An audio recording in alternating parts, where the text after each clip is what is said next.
Hello friends, welcome back on my channel. मैं हूँ घुमक्कड़ लड़की और हम हैं औरंगाबाद। एलोरा केव्स विजिट करने के बाद अब हम लोग निकल चुके हैं घृष्णेश्वर ज्योतिर्लिंग। घृष्णेश्वर ज्योतिर्लिंग, जैसा कि आप जानते हैं कि 12 ज्योतिर्लिंगों में से सबसे आखिरी ज्योतिर्लिंग है और यह अपनी भव्यता के लिए विश्व प्रसिद्ध है।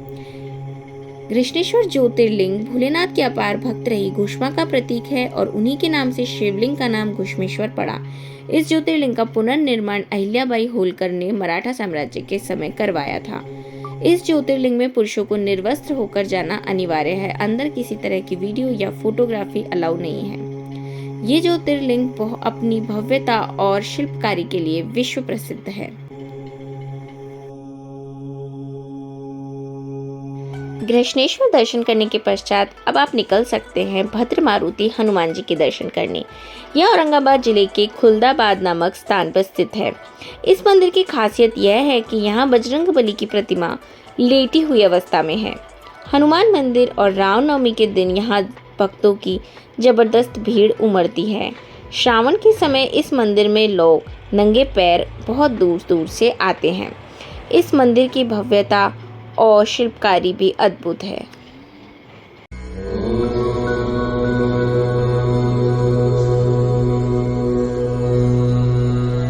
दर्शन करने के बाद पीजिए गन्ने का रस ठंडा ठंडा और फिर निकल जाइए दौलताबाद फोर्ट देखने के लिए।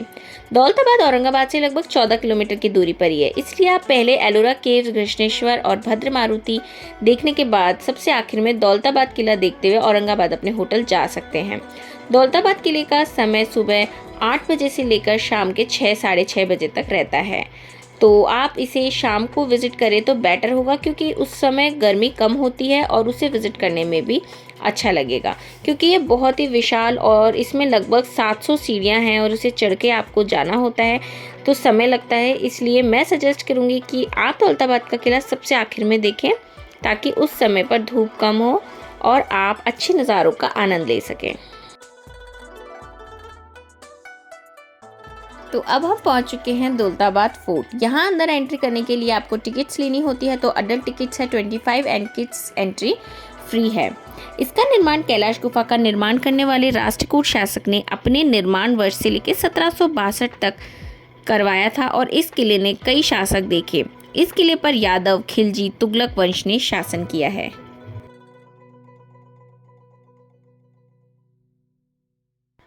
दौलताबाद फोर्ट को देवगिरी फोर्ट के नाम से भी जाना जाता था। देवगिरी दक्षिण भारत का सबसे प्रसिद्ध ऐतिहासिक नगर, जो आजकल दौलताबाद के नाम से ही जाना जाता है। भीलम नामक राजा ने इसे 11वीं सदी में बसाया था और उसी काल से 200 वर्षों तक हिंदू शासकों ने देवगिरी पर शासन किया। 14वीं सदी से यह नगर मुसलमानों के अधिकार में चला गया था। यह शहर हमेशा शक्तिशाली बादशाहों के लिए आकर्षण का केंद्र साबित हुआ है। दौलताबाद की सामरिक स्थिति बहुत ही महत्वपूर्ण थी। यह उत्तर और दक्षिण भारत में मध्य में पड़ता था। यहाँ से पूरे भारत पर शासन किया जा सकता था। इसी कारणवश बादशाह मोहम्मद बिन तुगलक ने इसे अपनी राजधानी बनाया था। उसने दिल्ली की सभी जनता को दौलताबाद चलने का आदेश दिया था, लेकिन वहाँ की खराब स्थिति और आम लोगों की तकलीफ़ों के कारण उसे कुछ ही वर्षों में अपनी राजधानी दिल्ली लानी पड़ी। इस किले की सबसे अलग बात है कि इसका कोई निकास नहीं है, एक प्रवेश द्वार है। यह दुश्मन सैनिकों को भ्रमित करने के लिए डिज़ाइन किया गया है। इस किले की सबसे अलग बात है कि यह प्रवेश मार्गों की जटिल व्यवस्था, घुमावदार सीढ़ी, झूठे दरवाजे दुश्मनों को भ्रमित करने के लिए ही डिज़ाइन किए गए हैं। वाकई में यह बहुत ही अद्भुत किला है। आशा करती हूँ कि आपको ये व्लॉग पसंद आया होगा। चलिए मिलते हैं अगले व्लॉग में, तब तक के लिए बाय बाय।